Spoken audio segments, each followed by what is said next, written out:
Bonjour à tous, alors juste avant de commencer cette vidéo, deux, trois petites choses. Le début de la vidéo est un peu coupé parce que l'enregistrement n'avait pas été lancé. Donc la partie commencera avec cette position. Donc c'est une partie qui a été jouée au Luxembourg. Et le temps c'était du 7.7. Mon adversaire voulait mettre du 7 minutes et 7 secondes de rajout à chaque coup. Voilà, c'est tout, je vous laisse avec la vidéo. N'hésitez pas à vous abonner si c'est pas déjà fait et à venir me voir sur Twitch aussi. Je passe bientôt les 2000 Elo en rapide. Ok, donc c'est parti. On est dans l'ouverture. Je sors mes pièces, à mon habitude, une carocane. Ici, j'ai pas envie d'échanger tout de suite. Je sais que c'est pas une bonne chose, mais je connais pas les lots de mon adversaire, et donc j'ai envie de garder un petit peu de pièces sur l'échiquier et voir comment ça se déroule. Au final, je finis par échanger quand même, mais il a endommagé sa structure du côté roi.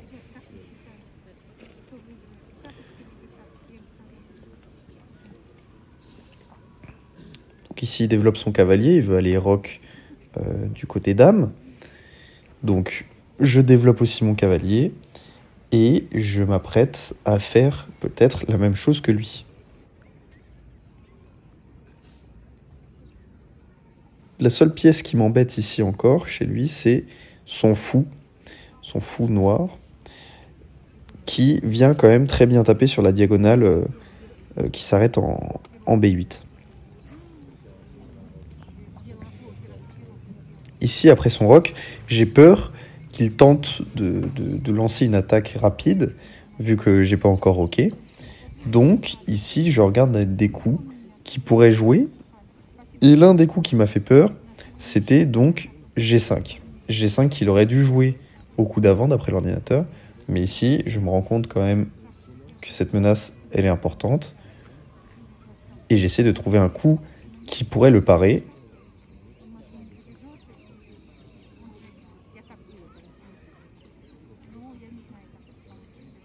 Et j'opte pour H6.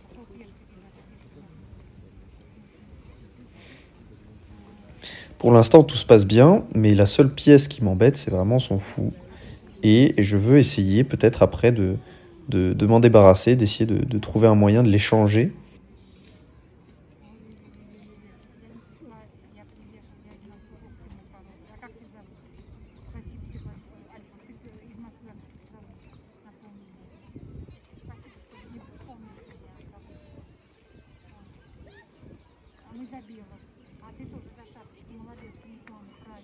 Mais pour l'instant, il a vraiment cet avantage de développement qui m'embête un peu. Je suis en retard au niveau du développement.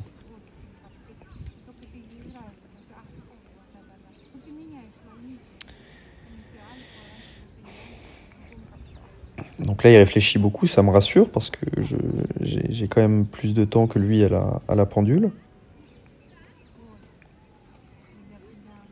Il vient ramener sa tour vers le centre, ça paraît très logique. Et j'essaie de lui mettre un peu de pression au niveau du temps.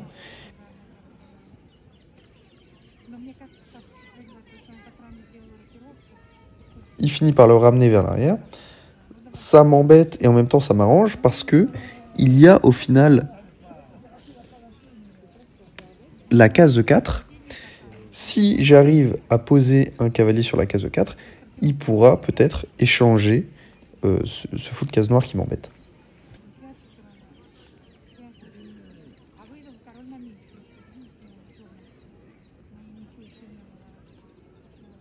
Donc ici, je viens développer ma dame avec un tempo, vu que je menace de prendre son pion.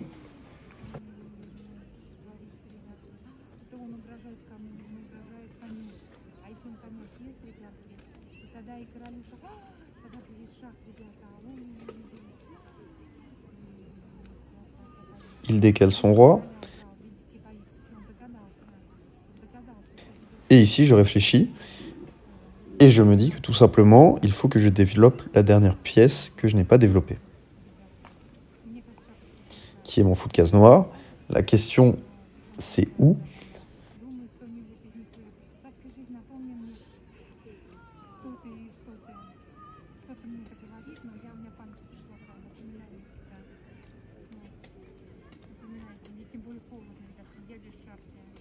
Et au final, j'opte pour la case B4.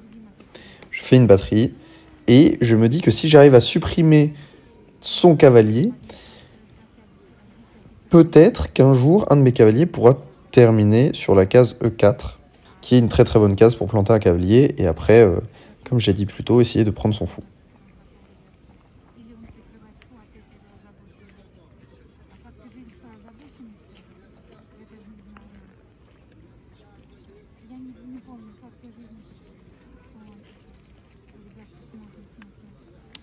Il pousse son pion, moi je prends directement de mon fou, et je m'attends à ce qu'il reprenne soit de son cavalier, soit de la dame.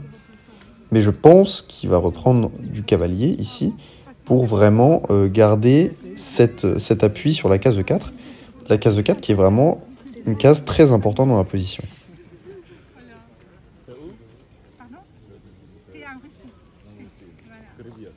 Il reprend la dame, et là ça me donne directement la case E4, vraiment qui est la clé de cette position, je trouve.